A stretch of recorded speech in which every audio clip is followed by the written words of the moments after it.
दोस्तों, Netanyahu Hungary में गिरफ्तार हो जाएंगे। हंगरी के नए प्रधानमंत्री ने कसम खा ली है कि वो नेतन्याहू को गिरफ्तार करके रहेंगे, क्योंकि नेतन्याहू के खिलाफ आईसीसी का वारंट है और उन्होंने वॉर क्राइम किए हैं। हंगरी के नए पीएम पीटर magyar ने बकायदा इसको लेकर बयान दे दिया है, जिसको लेकर खबरें लगातार सामने आ रही हैं। खबरों में क्या बताया जा रहा है, सबसे पहले उस पर बात कर लेते हैं। टीआरटी वर्ल्ड के हवाले से लिखा है, in a dramatic shift Hungary's new prime minister vows to detain Netanyahu.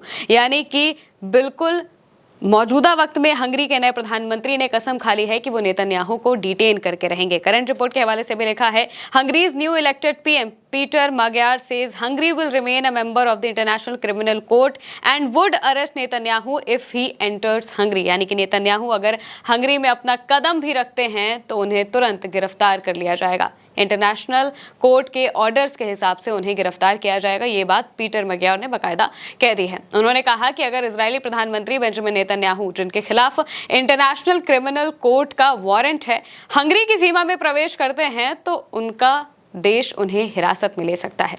दरअसल इंटरनेशनल क्रिमिनल कोर्ट ने नवंबर 2024 में युद्ध अपराधों और मानवता के खिलाफ अपराधों के आरोप में नेतन्याहू के खिलाफ गिरफ्तारी वारंट जारी किया था।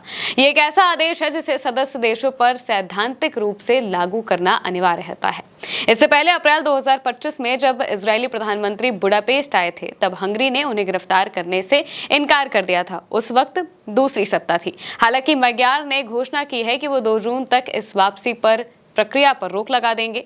magyar ने पत्रकारों से बात करते हुए अंतर्राष्ट्रीय कानून के अनुरूप चलने के अपने इरादे की पुष्टि की और कहा कि अगर कोई देश आईसीसी का सदस्य है और कोई देश ऐसा व्यक्ति जिसकी आईसीसी को तलाश है हमारी सीमा में प्रवेश करता है, तो उस व्यक्ति को निश्चित रूप से हिरासत में लिया जाना चाहिए। ये बदलाव बहुत बड़ा माना जा रहा है, क्योंकि इसी हंगरी में पिछले साल जब नेतन्याहू पहुंचे थे तो उन्हें गिरफ्तार नहीं किया गया था। आईसीसी के कहने के बावजूद उस वक्त जो यहाँ के प्रधानमंत्री थे विक्टर ओरबन, उन्होंने गिरफ्तार नहीं किया था नेतन्याहू को। साफ तौर से मना कर दिया था कि हम नहीं गिरफ्तार करेंगे, और फिर उनका बहुत अच्छा दौरा चलता है नेतन्याहू का। लेकिन अब ये पूरा का पूरा मामला पलट चुका है। बदलाव आया है और ये बदलाव बहुत बड़ा है। ये बदलाव विक्टर ओरबन के 16 साल के शासन के 12 अप्रैल को खत्म होने के बाद आया है। 12 अप्रैल को हंगरी में चुनाव के नतीजे आते हैं और 16 साल का विक्टर ओरबन का शासन पूरी तरह से खत्म हो जाता है। 16 साल तक विक्टर ओरबन ने हंगरी में बिल्कुल अपनी सत्ता को जमाने के लिए तमाम तरह के पैतरे आजमाए थे, जिनमें मीडिया को खरीदा गया, भ्रष्टाचार बड़े लेवल पर किया गया और यहाँ तक कि कुछ ऐसे लॉज भी ला दिए गए थे जिनसे वो कभी इलेक्शन हार नहीं सकता था। लेकिन फिर भी वहां की जनता सीधे एकजुट हो गई और विक्टर ओरबन को सत्ता से बेदखल कर दिया, पीटर magyar को चुन लिया। पीटर magyar की पार्टी सेंटर राइट टिस्डा पार्टी है, उन्होंने जबरदस्त जीत हासिल कर ली। नई सरकार के तहत जानकारों को तेल अवीव के साथ रिश्तों में हल्के बदलाव की उम्मीद है। अप्रैल 2025 में हंगरी की सरकार ने कहा था कि उसने आईसीसी से हटने का फैसला किया है। इस फैसले का ऐलान नेतन्याहू की सरकारी यात्रा के दौरान किया गया था। ये यूरोप की उनकी पहली यात्रा थी जब से कोर्ट ने उनके गिरफ्तारी का वारंट जारी किया था। हालांकि ब्लूमबर्ग के मुताबिक magyar के कानूनी सलाहकारों का कहना है कि कोर्ट से हंगरी के हटने का फैसला अभी पक्का नहीं हुआ है। उन्होंने ये भी कहा कि मई की शुरुआत में जब वो पद संभालेंगे, यानी कि पीटर पद संभालेंगे, तो ये प्रक्रिया पूरी तरह से रोक दी जाएगी, जिसका मतलब ये है कि नेतन्याहू को गिरफ्तार करने के लिए मौजूदा प्रधानमंत्री जो कि हंगरी के हैं, उन्होंने कसम खा ली है।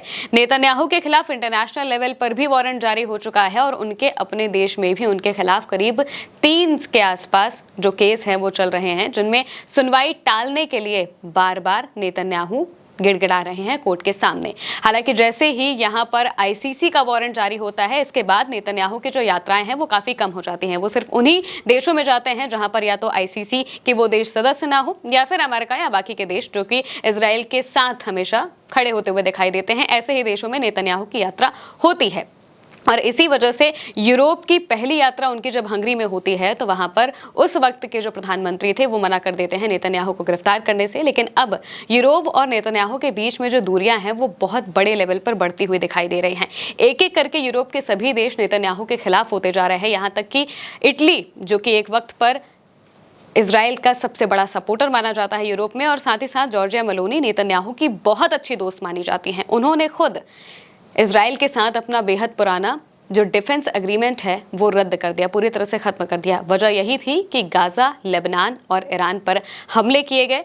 लेबनान में पीस कीपर्स तक को इजराइल की सेना ने मारा, जिस वजह से वहाँ पर मौजूद जो यूरोप के लोग हैं या फिर यूरोप के द्वारा जिन लोगों को वहाँ पर रखा गया है पीस कीपिंग के लिए, यूएन के फोर्सेस में जो लोग शामिल हैं, उनके ऊपर हुए हमलों की वजह से इटली के अलावा बाकी के जो यूरोप के देश हैं वो लगातार नेतन्याहू के खिलाफ होते चले गए। और मौजूदा वक्त में ये सभी यूरोपियन यूनियन के देश मिलकर एक ऐसा एग्रीमेंट लाने वाले हैं जिसके तहत इजराइल के साथ सारे एग्रीमेंट को खत्म किया जा सकता है, जिसकी अगुवाई स्पेन करने वाला है। अब ये देखना होगा कि इजराइल के साथ ये एग्रीमेंट खत्म होता है या फिर नहीं होता है। लेकिन दूसरी तरफ नेतन्याहू को गिरफ्तार करने के लिए जो पहल है वो शुरू हो चुकी है। उनके अपने देश में ही पहले से ही केस चल रहे हैं, जिन केसेस में वो सुनवाई को आगे बढ़वाने के लिए कह रहे हैं। ये केस भ्रष्टाचार से जुड़े हुए हैं और इसके अलावा भी नेतन्याहू के बहुत सारी जो कारनामे हैं उनसे जुड़े हुए हैं। जब ईरान के साथ जंग हो रही थी उस वक्त पूरे देश में इमरजेंसी की सिचुएशन लगी हुई थी, जिस वजह से ही इन केसेस पर सुनवाई नहीं हो पा रही थी। ईरान के साथ काफी लंबी जंग चली, 40 दिनों तक ये जंग चली और उससे पहले भी लेबनान और गाजा में इजराइल लड़ रहा था, जिस वजह से पूरे देश में इमरजेंसी की सिचुएशन थी। लेकिन जैसे ही ईरान के साथ सीज फायर होता है तो ईरान साफ कहता है कि लेबनान में भी सीज फायर जरूरी है।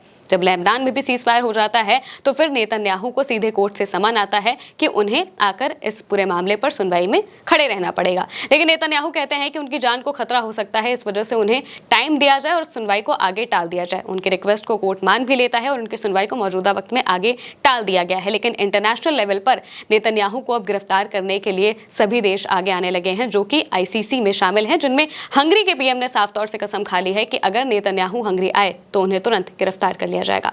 फिलहाल के लिए मेरी यानी महिमा के साथ इस खबर में इतना ही। आप देखते रहिए उल्टा चश्मा यूसी।